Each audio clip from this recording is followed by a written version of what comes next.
Doubt नहीं था कि विक्रम का स्टैमिना उसकी ही तरह स्ट्रांग था। विक्रम फना को हक कर कर ही सो गया था और फना हिल भी नहीं पा रही थी। पर उसकी तो नींद उड़ चुकी थी। फना थोड़ी देर तक ऐसे ही लेटी रहती है और अपनी पुरानी जिंदगी को याद करती है। उसकी आंखों के सामने एक लड़के का चेहरा घूम रहा था, जिसे याद कर कर वह स्माइल करने लगी। फना ने विक्रम को देखा और तभी उसे अचानक से डर लगने लगा। उसने किसी तरह विक्रम को साइड किया और उठकर बैठ गई। इतना तेज दर्द हुआ उसे कि उसे चक्कर ही आ गए। फना धीरे धीरे बेड से उतर गई। उसे अपने शरीर में बहुत कमजोरी महसूस हो रही थी। उसने टॉवल उठाया और फिर उसे लपेटकर वह बालकनी में चली गई। उसे इतनी ज्यादा गर्मी लग रही थी कि थोड़ी देर वह अकेले बैठकर ठंडी हवाओं का आनंद लेना चाहती थी। बाहर फना झूले पर आकर बैठ गई और चांद को देखने लगी। फना का चेहरा बेजान सा हो गया था, पर गला कर रहा था। फना को खुद से विक्रम के बॉडी परफ्यूम की स्मेल आ रही थी। आखिर विक्रम ने उसके अंदर खुद को हार जो दिया था। फना को बार बार विक्रम के लिप्स का टेस्ट आ रहा था। उसका सलाइवा उसे अभी भी अपनी गर्दन में महसूस हो रहा था। फना चांद को देखते हुए अपने स्कूल के दिनों में चली गई। जब वह छोटी हुआ करती थी, तब एक लड़का था जिसके साथ वह पढ़ती थी। वह दोनों एक साथ ही स्कूल जाते थे। वह लड़का उसके बराबर का ही था, उसका क्लासमेट। पर दोनों की बहुत बनती थी। फना पढ़ने में इंटेलिजेंट थी और क्लास की मॉनिटर भी थी। उसका दोस्त भी क्लास का मॉनिटर था। फना अपने स्कूल के दिनों को याद कर कर स्माइल कर रही थी। वह लड़का उसका कितना ख्याल रखता था। उसके लिए लंच बॉक्स लेकर आता था। उसे प्रिंसेस ट्रीटमेंट देता था। अचानक से न जाने क्यों आज फना को उसकी याद आ गई थी। वह अपनी जिंदगी में इतना उलझ गई थी कि पुराने दिनों को भूल गई थी। स्कूल टाइम में फना को नहीं मालूम था वह इतनी नादान थी। पर आज जब वह उसे याद कर रही थी तो उसके चेहरे पर स्माइल थी। तभी अचानक से किसी ने पीछे से कहा, तुम इतना ब्लश क्यों कर रही हो? किसके बारे में सोच रही हो? ये आवाज ठंडी थी और उस आवाज में रुडनेस थी, जिसे फील कर फना कांप गई और एकदम से होश में आ गई। फना ने सर घुमाकर उस तरफ देखा तो विक्रम दरवाजे पर अपने हाथों को होल्ड कर खड़ा हुआ था और वह गुस्से में लग रहा था। विक्रम ने फना को ऊपर से नीचे तक देखते हुए कहा, तुम्हें यहाँ पर आने के लिए किसने कहा? जब मैं सो रहा हूं तो तुम्हें मेरे पास रहना चाहिए। कहीं यहाँ से भागने का प्लान तो नहीं बना रही थी तुम? इतना बोलते हुए गुस्से में विक्रम ने फना के बालों को पकड़ लिया। फना के मुंह से आह निकल गई और उसने अपनी नजरें नीचे कर ली और धीरे से बोली, सर, मुझे बस थोड़ी गर्मी लग रही थी, इसलिए मैं बाहर आ गई। यहाँ पर ठंडी हवा चल रही थी। मैं यहाँ से क्यों भागूंगी सर? तुम चाह कर भी यहाँ से नहीं भाग सकती, विक्रम ने गुस्से से कहा। फना ने अपना सर हाँ में हिलाते हुए कहा, मैं जानती हूँ सर कि मैंने आपके साथ कॉन्ट्रैक्ट साइन किया है और 1.5 साल तक मैं कहीं भी नहीं जा सकती हूँ। आप बेफिक्र रहे सर, आपने मेरी बहुत हेल्प की है, तो मैं वैसे भी आपको छोड़कर नहीं जाऊंगी। जब जब आपको मेरी जरूरत होगी मैं आपके पास आ जाऊंगी। फना इतनी मासूमियत और प्यार से बोल रही थी कि विक्रम कुछ पल के लिए उसे देखता रहता है। विक्रम ने गुस्से में उसके बाल छोड़ दिए और चिल्लाते हुए बोला, ब्लश क्यों कर रही थी तुम? किसके बारे में सोच रही थी? कौन है तुम्हारा वह पुराना आशिक? फना ने सर नीचे करते हुए कुछ भी नहीं कहा तो विक्रम का खून खौल गया। इसका मतलब यह है कि फना वाकई में किसी दूसरे मर्द के बारे में सोच रही थी और ब्लश कर रही थी। विक्रम ने गुस्से में उसका मुंह पकड़ा और उसके बालों को पकड़कर उसे उठा दिया। फना के पैर कांप रहे थे। उसने धीरे से कहा, सर, ये आप क्या कर रहे हैं? किसके बारे में सोच रही थी तुम? कौन है जो तुम्हारे दिल में बसा हुआ है? आपको गलतफहमी हो रही है सर, फना ने अपने कांपते हुए होठों से कहा। तुम मुझे बेवकूफ समझती हो या फिर खुद को ज्यादा ही ओवर स्मार्ट? विक्रम ने इतने गुस्से में चिल्लाकर कहा कि फना डर के मारे बेहोश हो गई। विक्रम ने जल्दी से उसे अपनी बाहों में थाम लिया और फना की गर्दन दूसरी तरफ मोड़ी हुई थी, जिससे उसका सीना नजर आने लगा। विक्रम इतने गुस्से में था कि उसने फना को उठाया और उसे ले जाकर बेड पर लेटा दिया।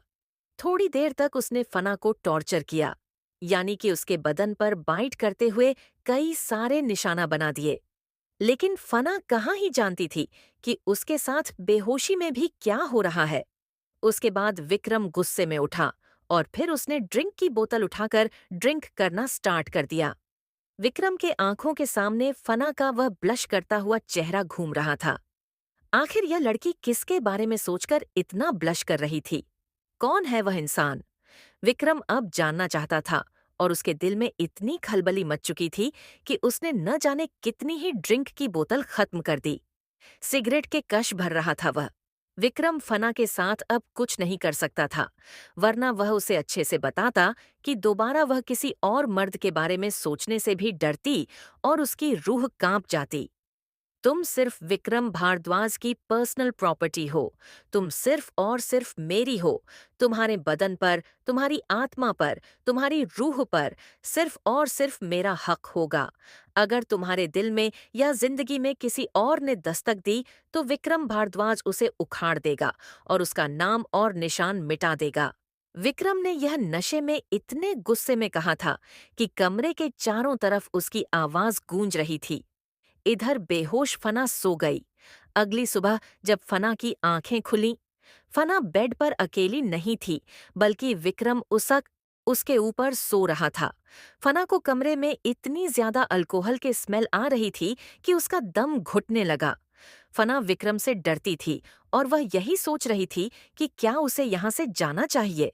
रात में विक्रम इतने गुस्से में था कि फना डर ही गई थी और कब वह बेहोश हो गई उसे पता भी नहीं चला।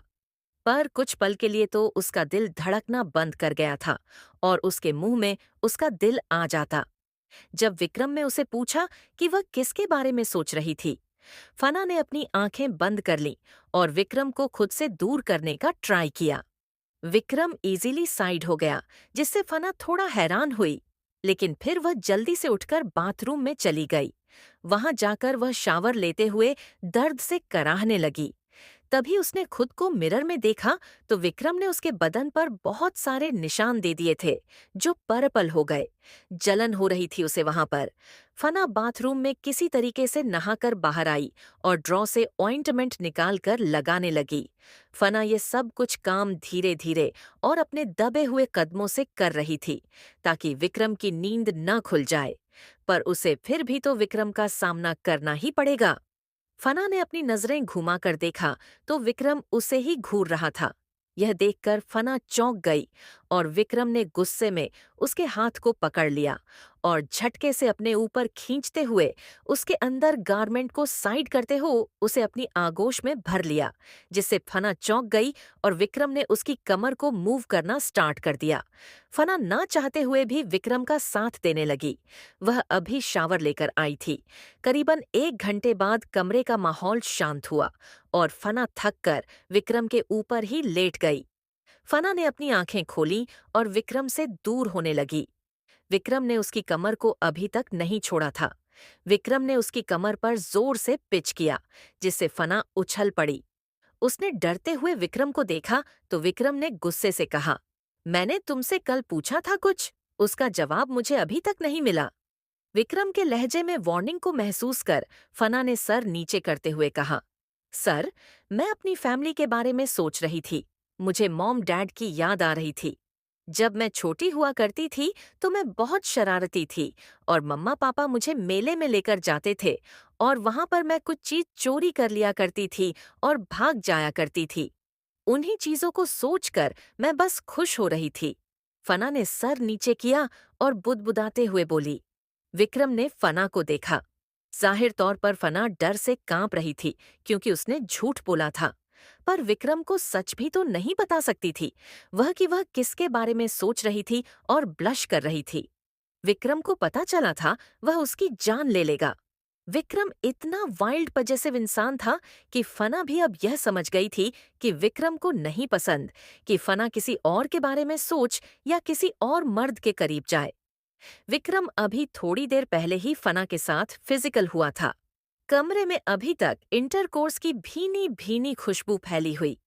विक्रम को अभी तक फना की वह मदहोश आहें कानों में सुनाई दे रही थी, लेकिन वह उसे घूर रहा था क्योंकि फना ने उसे जो स्टेटमेंट कहा था विक्रम को वह डाइजेस्ट नहीं हो रहा था। रात में जिस तरीके से बैठकर फना ब्लश कर रही थी, अपनी फैमिली के बारे में सोचकर कौन ब्लश करता है? विक्रम ने गुस्से से फना का फेस पकड़ा और जोर से प्रेस करते हुए बोला, अगर तुम्हारे एक भी शब्द में झूठ हुआ तो तुम यकीन मानो मेरा, तुम मेरा वह रूप देखोगी जो तुमने कभी नहीं देखा होगा। मुझे झूठ से सख्त नफरत है और मेरा गुस्सा तो तुम पहले ही जानती हो, वो तुम्हें डिस्ट्रॉय कर देगा। विक्रम की धमकी से फना डर गई और थर-थर कांपने लगी। विक्रम को ऐसे देखकर उसकी आंखों में आंसू आ गए। विक्रम उठकर बैठ गया। फना के मुंह से एक बार फिर दर्द भरी कराह निकल गई। विक्रम ने उसे अपने नजदीक किया और फिर उसके गालों को मसलते हुए बोला, आई डोंट लाइक टीयर्स। मेरे सामने यह रोने का नाटक मत किया करो, क्योंकि तुम जैसी औरतों को सिर्फ यही करना आता है। ना ही उनका कोई रिस्पेक्ट होता है, क्योंकि तुम महज बाजारू औरत हो। यह सुनकर फना ने सर नीचे कर लिया और कुछ भी नहीं बोली। विक्रम के मना करने के बाद आखिर वो रो भी कैसे सकती थी? विक्रम बेड से उठा और फना उससे दूर हो गई। विक्रम वहां पर बैठकर एक बार फिर से सिगरेट के कश भरने लगा। फना खुद को क्लीन करने लगी, क्योंकि शावर उसने पहले ही ले लिया था और उसे काम पर जाना था। इसलिए वह टिश्यू पेपर की हेल्प ले रही थी, खुद को क्लीन करने के लिए। फना को एम्ब्रेस फील हो रहा था, जिस गहराई के साथ विक्रम उसे घूर रहा था। फना ने अपना फेस दूसरी तरफ कर लिया। ये देखकर विक्रम ने गुस्से से उसका हाथ पकड़ा और जोर से दबाते हुए बोला, मुझे नखरे दिखाओगी तुम? मैं चाहूं तो तुम्हारे साथ अभी के अभी दोबारा से वह सब कुछ कर सकता हूँ और तुम छू भी नहीं करोगी। फना ने धीरे से घबराते हुए कहा, आई एम सॉरी सर, मैं आपको नखरे नहीं दिखा रही थी, मुझे शर्म आ रही थी। फना ने धीरे से अपने दिल की बात सामने रख दी। विक्रम ने गुस्से ने कहा, मुझसे क्या शर्माना? सब कुछ देख चुका हूं तुम्हारा। एक भी बॉडी पार्ट नहीं है जिसे मैंने टच न किया हो। तुम्हें एम्ब्रेश होने की फीलिंग क्यों आई? कहीं ऐसा तो नहीं कि किसी और के लिए इसे बचा रही थी तुम? लेकिन मैं तो तुम्हारा सब कुछ पहले ही ले चुका हूँ। अब तुम किसी और को कुछ दे भी तो नहीं सकती। विक्रम यह शब्द इतने कड़वाहट से बोलता है कि फना कांप जाती है। उसे समझ में नहीं आता कि क्यों विक्रम उससे इतनी नफरत करता है। विक्रम ने गुस्से में उसे धकेल दिया और फिर बाथरूम की तरफ चला गया। इधर फना बेड पर गिर गई थी। थोड़ी देर तक तो वह यही सोचती रही कि आखिर क्यों विक्रम को उसकी हर चीज से प्रॉब्लम है। क्यों वह उसे मुस्कुराते हुए नहीं देख पाता, उसे ब्लश करते हुए नहीं देख सकता। विक्रम ने उसकी पूरी लाइफ पर कंट्रोल कर लिया था। लेकिन वह खुद भी तो है ना, उसका अपने शरीर के साथ एक हिस्सा तो है ना, उसे भी दर्द होता है, उसे भी मुस्कुराने का मन करता है, उसे भी सोने का हक है। जरूरी नहीं कि उसकी हर सोच में, हर थिंकिंग में विक्रम ही हो। उसकी अपनी भी एक निजी जिंदगी है, उसका एक छोटा सा दिल है, जो किसी और के बारे में कभी कभी सोच लेता है। फना को अब समझ में आ रहा था कि क्यों विक्रम के आसपास कोई भी नहीं आता। उसने मूवीज में ही ऐसे गैंगस्टर देखे थे।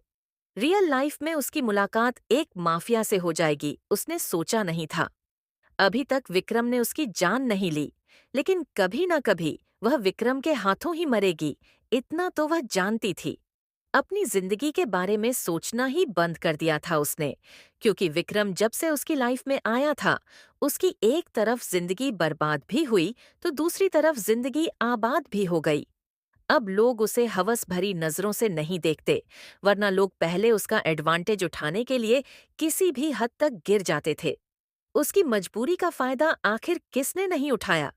उसे अकेला पाकर सब ने उसका बलात्कार किया, नजरों से, अपनी मुस्कान से, उसे ऐसे ऐसे शब्द बोले जो शायद कोई भी लड़की नहीं सुन सकती। क्योंकि वह अनाथ है, कोई भी नहीं है उसका, उसे प्रोटेक्ट करने के लिए। इंडिया में अक्सर ऐसा ही तो होता है। जिस लड़की के ऊपर उसके बाप और भाई का साया ना हो या किसी भी मेल पर्सनालिटी उसके साथ एग्जिस्ट ना करती हो, तो दुनिया उसका जीना हराम कर देती है, उसका इस्तेमाल करती है। ऐसा ही तो किया जा रहा था उसके साथ, विक्रम के द्वारा भी। फना ज्यादा कुछ ना सोचते हुए दोबारा से अपने कपड़े पहनकर तैयार होने लगी। थकान उसके चेहरे से नहीं मिटाई जा सकती थी। फना आज जल्दी जाने के मूड में थी ताकि वह थोड़ा रेस्ट कर सके। विक्रम की वजह से उसकी नींद भी पूरी नहीं होती ठीक से। लेकिन विक्रम को इन्फॉर्म किए बिना जा भी तो नहीं सकती थी। पर विक्रम ने कभी उससे यह नहीं कहा कि वह उसे हमेशा बताकर ही जाएगी। फना ने अपना पर्स उठाया और उसके बाद वह वहां से चली गई। फना नहीं जानती थी कि उसकी यह गलती उसे कितनी महंगी पड़ने वाली है। विक्रम जब शावर लेकर बाहर आया तो उसने कमरे में किसी को नहीं देखा। वहां पर फना का वह छोटा सा पर्स भी नहीं था। ये देखकर विक्रम ने गुस्से में अपनी आंखें बंद की और दांत पीसने लगा। बहुत स्मार्ट हो गई हो तुम, पर निकल आए हैं तुम्हारे। जल्दी इन परों को अगर कुचला नहीं तो मेरे खिलाफ जाओगी। लगता है मेरा डर तुम्हारे अंदर खत्म हो गया है। इतना बोलते हुए विक्रम के होठों पर एक जहरीली मुस्कान आ जाती है। नादान फना तो यह जानती भी नहीं थी कि उसने कितना गुस्सा दिला दिया है विक्रम को। फना विक्रम के बारे में सोचते हुए कब अपने होटल पहुंच जाती है उसे पता भी नहीं चलता। वह अंदर जाती है और अपने कपड़े चेंज करती है।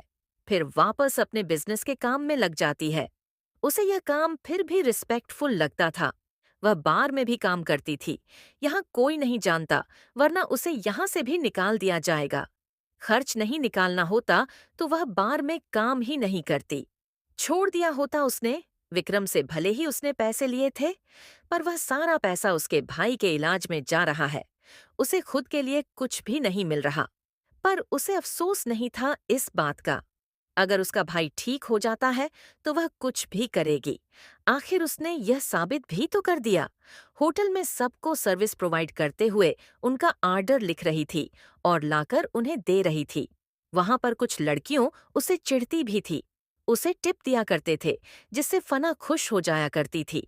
वह शायद कॉलेज के लड़के होते थे जो उसके साथ मजाक मस्ती करते थे, उसके साथ फ्लर्ट करते थे। कुछ अपनी गर्लफ्रेंड के साथ होते थे और गर्लफ्रेंड के साथ मिलकर उसे छेड़ते थे। फना को इन सब से प्रॉब्लम नहीं थी, क्योंकि वह उसे इतना भी परेशान नहीं करते थे। वही मैनेजर यह नोटिस करता था, पर उसे भी इसे प्रॉब्लम नहीं थी, क्योंकि उसके कस्टमर ही बढ़ रहे थे। फना उनको कहीं ना कहीं प्रॉफिट करवा रही थी, इसलिए उन्होंने सोचा था कि अगर फना ऐसे ही दिल लगाकर अपना काम करती रही तो वह उसकी इनकम भी इंक्रीज कर देंगे। पर कहीं ना कहीं मैनेजर को ये पसंद नहीं आता था कि फना के लिए वह लड़के आकर उस जगह पर आर्डर करते हैं और फिर उससे कुछ बातें करते हैं, फ्लर्ट करते हैं। ये उसकी सेफ्टी के लिए भी था। कहीं आगे जाकर उन लड़कों ने फना का किडनैप कर लिया तो उसे रास्ते में घेर भी सकते हैं, क्योंकि मुंबई जैसी सिटी में लड़कियां सेफ नहीं रहती। फना चुपचाप अपना काम कर रही थी। वहीं पर कुछ पुरानी सीनियर वेट्रेस को उससे प्रॉब्लम होने लगी, क्योंकि कहीं ना कहीं उन्हें ऐसा फील हुआ कि मैनेजर ने फना की वजह से ही उस नए रूल को यहाँ पर लागू किया है। वह चाहकर भी अपना काम फना को नहीं दे रहे थे। फना आज बहुत रिलैक्स थी और चुपचाप अपना काम करते हुए कॉफी पीने को वैट करने लगी। देखते ही देखते शाम हो जाती है। फना अपना काम फिनिश कर कपड़े चेंज कर लेती है। फिर आकर वह कॉफी पीती है। मैनेजर उसे देखता है और उसके पास आकर बैठ जाता है। ये देखकर फना डर जाती है और सर झुकाकर उसे गुड इवनिंग बोलती है। फना ने धीरे से कहा, सर, मैंने अपना काम कर लिया है। वह पहले ही मैनेजर को अपनी सफाई दे देती है तो मैनेजर के होठों पर स्माइल आ जाती है। उसने फना से कहा, मैं बस कॉफी पीना चाहता हूँ, तुम मुझे कंपनी दो। ये सुनकर फना अपना सर हिला देती है और मैनेजर के साथ बैठकर कॉफी पीने लगती है। उसके पेरेंट्स कहाँ हैं कि उसके पेरेंट्स अब इस दुनिया में नहीं रहे हैं। ये सुनकर मैनेजर को उसके लिए बुरा लगता है। ऐसे ही कुछ बातें करते हुए वह दोनों अपनी कॉफी खत्म करते हैं। फना वहां से चली जाती है।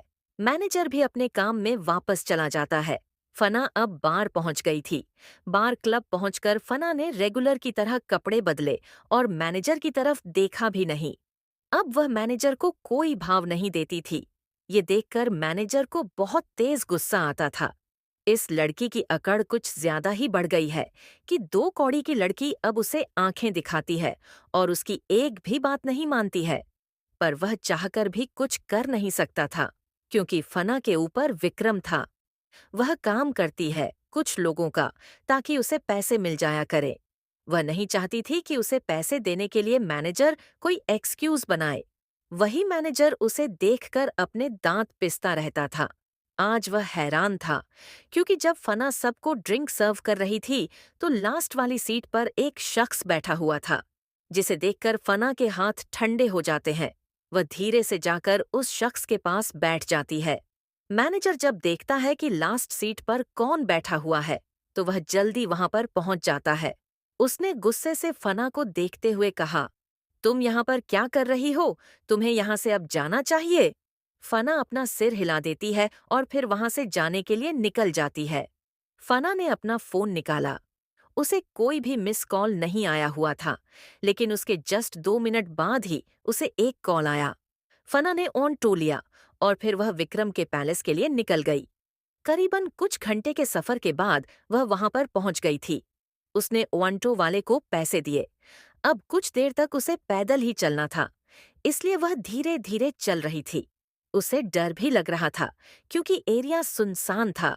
फना ने देखा कि वहां पर एक शख्स खड़ा हुआ है जो उसे घूर रहा है। फना डर से अपने कदम पीछे लेने लगी। तभी उस शख्स ने कहा, हेलो मैम, बॉस आपका वेट कर रहे हैं। ऑलरेडी आप 10 मिनट लेट है। फना को रियलाइज होता है कि यह विक्रम का आदमी है, इसलिए वह उसके साथ चलने लगती है। शायद वह उसकी प्रोटेक्शन के लिए आया था। फना अंदर जाती है और फाउंटेन को देखने लगी, जिससे पानी नीचे गिर रहा था। उसे देखकर फना अनजाने में ही अपने कदम उस तरफ बढ़ाकर उसे फाउंटेन के पानी के साथ खेलने लगती है। उसे पता भी नहीं चलता और वह थोड़ी भीग भी जाती है। पर वह यह नहीं जानती थी कि दो आंखें उसे घूर रही हैं। उन आंखों में उसके लिए बेइंतहा गुस्सा है। आज फना के साथ क्या होने वाला है? फना खुद भी नहीं जानती थी। विक्रम का गुस्सा उस पर जरूर फूटेगा आज, और फना कैसे उसे टॉलरेट कर पाएगी? आखिर कैसे पनिशमेंट देगा विक्रम उसे? तभी किसी नौकर ने आकर फना को देखा और उसे अंदर चलने के लिए कहा। फना चुपचाप अंदर चली जाती है। फना विक्रम के कमरे की तरफ जाने लगी। तभी उस नौकर ने एक दूसरे कमरे की तरफ इशारा करते हुए कहा, मिस्टर विक्रम वहां पर है। ये सुनकर फना ने अपना सर हाँ में हिला देती है और उसे रूम की तरफ अपने कदम बढ़ाने लगी। लेकिन जैसे ही उसने उस रूम के अंदर का नजारा देखा, वह डर गई, क्योंकि वहां पर विक्रम एक बड़ी सी कुर्सी पर बैठा हुआ था। वह किंग लग रहा था और उसके आसपास कुछ और भी आदमी बैठे हुए थे, जो लंबे हट्टे कट्टे थे। लेकिन विक्रम उनमें सबसे ज्यादा स्ट्रांग लग रहा था। उसकी प्रेजेंस और उसका ऑरा इतना ज्यादा स्ट्रांग था कि फना इतनी दूर से ही फील कर पा रही थी। विक्रम ने व्हाइट कलर की शर्ट पहनी हुई थी। इसके सारे बटन खुले हुए थे और उसका ब्रॉड चेस्ट नजर आ रहा था। उसके एब्स उसे चार्मिंग बना रहे थे। उसके होठों पर एक डेंजरस स्माइल थी, जो किसी की भी जान ले ले, और उसके हाथों में सिगरेट थी, जिसके वह कश भर रहा था। वह इतना सेडक्टिव और ऑन ऑनाइन लग रहा था कि वहां पर सिर्फ उसकी ही प्रेजेंस फील हो रही थी। सभी ने जो वहां पर फना को देखा तो सबकी आंखें गुस्से से लाल हो गई। ये देखकर फना अपने कदम उल्टे लेने लगी। उसने सोचा कि शायद उसने कुछ गलती कर दी है। फना अपना पर्स कसकर पकड़ कर नीचे कर लेती है। तभी उसने अचानक से सर ऊपर उठाकर देखा विक्रम की तरफ और जल्दी जल्दी अपने कदम विक्रम की तरफ बढ़ाने लगी। फना जाकर विक्रम की गोद में बैठ गई। फना ने विक्रम की शर्ट को कसकर पकड़ लिया और उसके सीने में मुंह छुपा लिया। यह देखकर वहां पर मौजूद हर एक शख्स निशब्द था, सिर्फ विक्रम के 2 आदमियों को छोड़कर, उसका left hand and right hand. बाकी सभी को तो मानो जैसे सदमा लग गया है। यह लड़की मिस्टर विक्रम की गोद में उनकी परमिशन के बिना जाकर कैसे बैठ सकती है? क्या इसे पता नहीं है कि उसने किस शख्स को छुआ है? फना ने जो हरकत की थी, उसे सभी शख्स वहां पर हैरत में पड़ गए थे कि अब इस लड़की के साथ क्या होने वाला है। क्या इसे पता नहीं है कि इसने किंग की गोद में बैठने की गुस्ताखी की है? आखिर इस लड़की ने उन्हें विदाउट परमिशन छुआ कैसे, और यह लड़की आई कहाँ से है? सबके मन में ऐसे ही क्वेश्चन चल रहे थे और वहां पर सभी की आंखें गुस्से से फना को घूर रही थी। फना इतना ज्यादा डर गई कि वह विक्रम की गोद में सिकुड़ कर बैठ गई और उसकी शर्ट में अपना सर डालते हुए उसने अपनी एक आंख से सभी शख्स को देखा और दूसरी आंख उसने विक्रम की शर्ट के अंदर ही छुपा रखी थी। फना को उन आदमियों से इतना ज्यादा डर लग रहा था कि वह कांपने लगी। उसने धीरे से सर ऊपर उठकर विक्रम का चेहरा देखा। फना ने धीरे से कुछ बोलना चाहा, लेकिन फिर वह डर की वजह से चुप हो जाती है। शायद वह गलत वक्त पर आ गई। पर सब उसे ऐसे क्यों घूर रहे हैं? उसने ऐसा भी क्या गलत कर दिया? क्या यह सब भी उसके साथ वही करेंगे जो मिस्टर विक्रम उसके साथ करते हैं? यह सोचते ही फना की तो रूह कांप गई और उसकी आंखों में आंसू आ गए। उसने विक्रम को और कसकर पकड़ लिया और उसके सीने में पूरा अपना मुंह गड़ा दिया। अब विक्रम ने जब देखा कि फना ज्यादा ही डर गई है और उसके दिमाग में क्या चल रहा है, इसलिए विक्रम ने भी उसे होल्ड किया और सभी आदमियों को एक नजर देखा। सभी ने अपनी नजर झुका ली। उन्हें अजीब लगा कि मिस्टर विक्रम ने इस लड़की को खुद से दूर नहीं किया, बल्कि इसे अपने सीने से ही लगा लिया। आखिर यहाँ पर चल क्या रहा है? क्या यह लड़की मिस्टर विक्रम की गर्लफ्रेंड है? फना धीरे से सर ऊपर करके विक्रम के चेहरे की तरफ देखती है तो विक्रम सर झुकाकर उसके फोरहेड पर किस कर देता है, लेकिन कुछ बोलता नहीं। विक्रम ने फना को अपने हाथ से होल्ड किया हुआ था। दूसरे हाथ से वह सिगरेट के कश भरते हुए अपनी उंगलियों से कुछ इशारा करता है। विक्रम के इशारे को पाकर सभी दोबारा से मीटिंग कंटिन्यू करते हैं। इधर फना चुपचाप वैसे ही बैठी हुई थी और विक्रम ने उसकी कमर पर हाथ रखा हुआ था। दोबारा किसी आदमी की हिम्मत नहीं हुई फना की तरफ देखने की।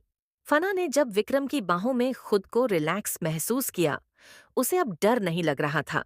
अचानक से ऐसा लगा जैसे उसके ऊपर से सबकी नजरें हट गई हैं। इसलिए उसने विक्रम के शर्ट से अपना फेस निकाला और सभी की तरफ देखने लगी। उसे यह देखकर तसल्ली मिली कि अब कोई भी उसे नहीं देख रहा। अभी तक जो आंखें उसे वार्निंग दे रही थीं, उसे चीर फाड़ रही थी। अब वह आंखें उसे देख भी नहीं रही, जिससे फना को रिलैक्सेशन हुआ। वह सर ऊपर करके विक्रम को एक नजर देखती है। वही विक्रम की जिन आदमियों के साथ मीटिंग थी, वह उसे देखते हुए यही सोच रहे थे कि क्या बॉस की गर्लफ्रेंड है। उन्होंने इस लड़की को आज पहली बार देखा था। क्या यह उनकी रखैल है? क्या मिस्टर विक्रम ने इसे खरीदा है? ऐसे ही कुछ सवाल उनके दिमाग में चल रहे थे, क्योंकि उन्होंने सुना था कि विक्रम आसपास अपने लड़कियों को भटकने नहीं देता।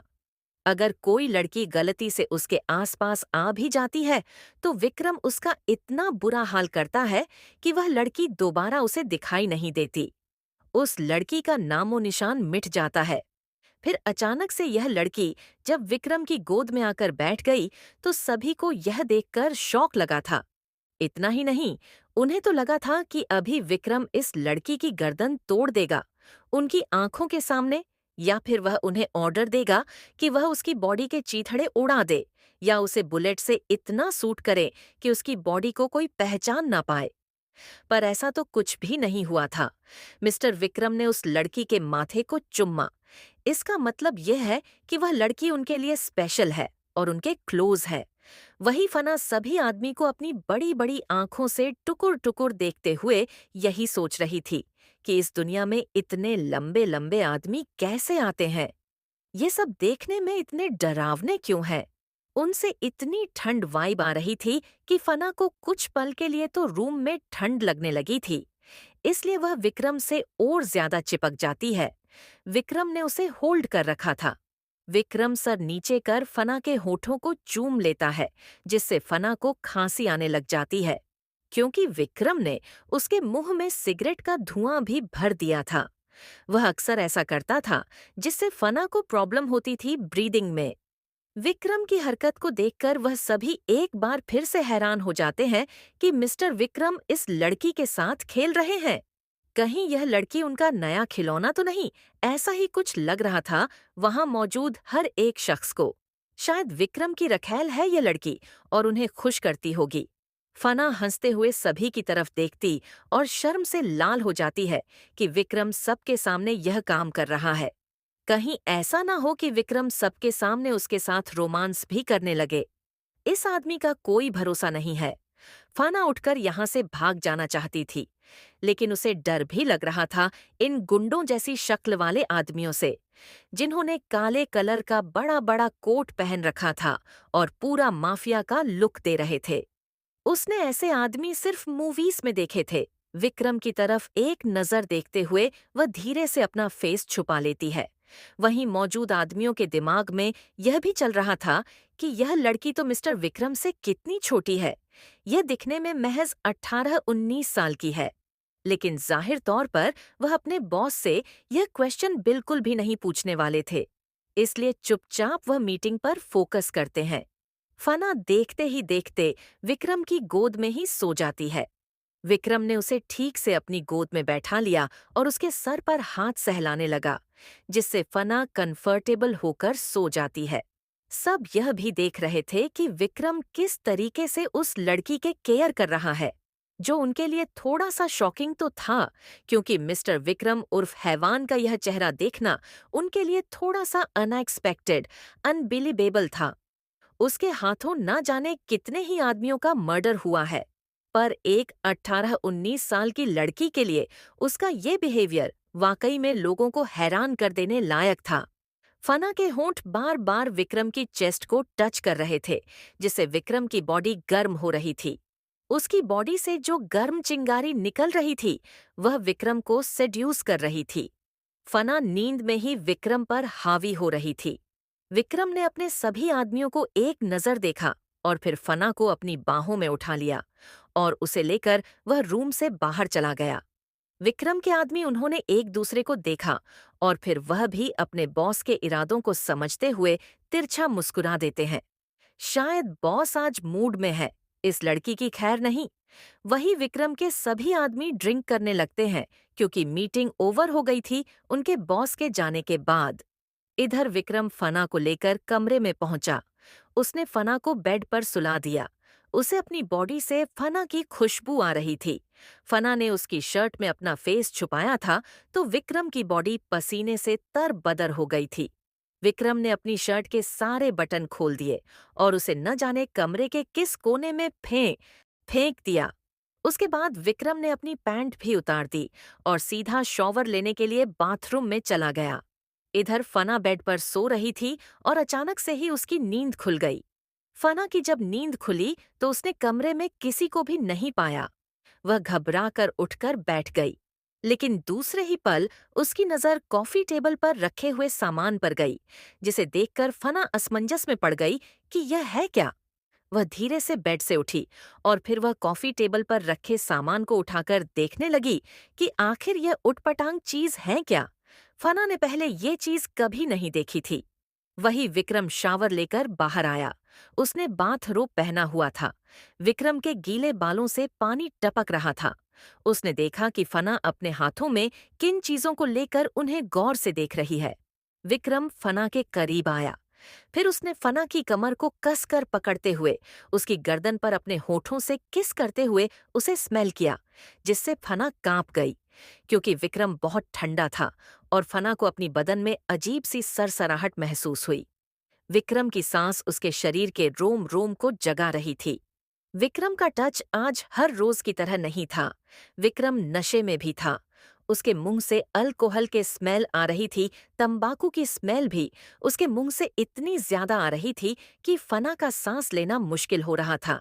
फना ने थोड़ा सा विक्रम से दूर होना चाहा, लेकिन विक्रम की पकड़ इतनी टाइट थी कि फना हिल भी नहीं पा रही थी। विक्रम ने फना के कान पर अपनी गर्म सांस छोड़ते हुए कहा, तुम आज बहुत खूबसूरत लग रही हो। जिन खिलौने के साथ तुम खेल रही हो, जानती हो ये कौन सी खिलौने हैं? फना ने धीरे से चौंकते हुए कहा, सर, खिलौने हैं क्या? लेकिन इनकी शेप इतनी अजीब सी क्यों है? मैंने ऐसे खिलौने पहले कभी नहीं देखे। फना ने क्यूरियस होकर विक्रम से पूछा।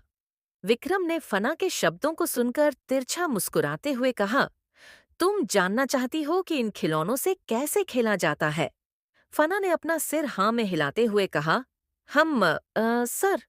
फना एक्साइटेड थी, क्योंकि उसने पहली बार ऐसे खिलौने देखे थे और यह दिखने में भी इंटरेस्टिंग लग रहे थे। पर फना यह नहीं जानती थी कि वह खुद के हाथों से ही खुद को मुसीबत में डाल रही है। विक्रम ने फना की कमर को और कसकर पकड़ लिया, जिससे फना की आह निकल गई। विक्रम ने उसे अपने करीब किया और उसके कान में गूंजती हुई आवाज में कहा, तुम विदाउट परमिशन सुबह कैसे चली गई? क्या मैंने तुम्हें यहाँ से जाने के लिए परमिशन दी थी? अब तुम्हारे इतने पर निकल आए हैं कि तुम अब मुझे बताना भी जरूरी नहीं समझती, खुद की मनमानी करोगी। विक्रम की इतनी डरावनी आवाज सुनकर फना ने धीरे से कांपते हुए कहा, सॉरी सर, मेरा वह मतलब नहीं था। मुझे थोड़ा सा लेट हो गया था, बस इसलिए मैं चली गई थी। आपको तो पहले से ही पता है ना सब। विक्रम ने गुस्से में फना की कमर और जोर से दबाई तो फना की आंखों में आंसू आ गए। उसने दर्द से कराहते हुए कहा, सॉरी सर, प्लीज ऐसा मत करिए, बहुत ज्यादा दर्द हो रहा है। कितना दर्द हो रहा है तुम्हें? विक्रम ने दांत पीसते हुए कहा।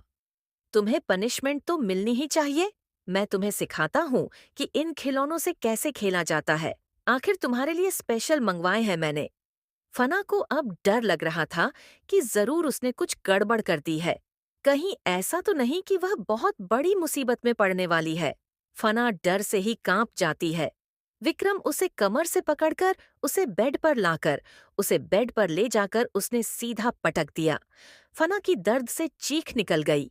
विक्रम ने फना के बालों को पकड़ते हुए उसका चेहरा ऊपर किया और उसकी आंखों में देखते हुए बोला, आइंदा तुम्हें याद रहेगा कि तुम्हें मेरे परमिशन के बिना कुछ भी नहीं करना। अगर मैं तुम्हें कहूंगा तो तुम सोओगी, अगर मैं कहूंगा तुम उठोगी, अगर मैंने कहा कि तुम खाओगी तो तुम्हें खाना पड़ेगा, तुम्हारी मर्जी हो या ना हो। और अगर दोबारा से ओवर स्मार्ट बनने की कोशिश की तो पनिशमेंट इससे भी ज्यादा बुरी होगी। ऐसा बोलते हुए विक्रम ने उन टॉयज को देखा और उन्हें लेकर बेड पर आ गया। वह फना के कपड़ों को रिमूव करने लगा, जिससे फना घबरा गई थी। उसे धीरे धीरे कुछ समझ आने लगा और उसकी आंखों से आंसू बहने लगे। उसने धीरे से अपने हाथ जोड़ लिए और कांपते हुए होठों से बोली, आई एम सॉरी सर, मुझे माफ कर दीजिए। मैं आज के बाद कभी ऐसा नहीं करूंगी। मैं आपकी परमिशन के बिना कहीं नहीं जाऊंगी। मैं आपको हमेशा इन्फॉर्म कर कर ही कहीं जाया करूंगी सर। प्लीज इसे मेरी लास्ट गलती समझकर माफ कर दीजिए, पर दोबारा सच में कभी ऐसा नहीं करूंगी, मैं वादा करती हूँ सर। फना बड़बड़ाई जा रही थी, विक्रम के सामने गिड़गिड़ा रही थी, लेकिन शायद विक्रम पर इसका कोई असर नहीं था। विक्रम ने फना के कपड़े रिमूव कर दिए उसके बदन से और एकदम से उसके बदन पर टूट पड़ा। उसने उसकी बॉडी पर कई जगह पर निशान बनाए अपने होठों से, जिससे फना दर्द से बेड पर ही कांप रही थी। अचानक से विक्रम ने खिलौने को देखा और फना को देखते हुए बोला, तुम्हें जानना था ना कि इनका यूज कहाँ किया जाता है? फना अपना सर ना में हिलाने लगी तो विक्रम ने गुस्से में कहा, अब तुम इस पर भी मुझे मना करोगी? फना डर से कांप जाती है और अपनी आंखें बंद कर लेती है। ओपन योर आईज, मेरी तरफ देखो। मैं चाहता हूं कि मैं जो कुछ भी तुम्हारे साथ करूं, तुम उसे अपनी आंखों से देखो, उसे महसूस करो। ऐसा बोलते हुए विक्रम उन टॉयज के साथ फना की बॉडी के साथ खेलने लगता है। इससे फना को बहुत तकलीफ हो रही थी और उसकी आंखों से झरझर आंसू बहने लगे। विक्रम ने फना के हाथों को लॉक कर दिया था, जिसे फना हिल भी नहीं पा रही थी। अब विक्रम बाकी के टॉयज के साथ फना की बॉडी पर कब्जा कर रहा था। विक्रम फना के साथ इंटर्क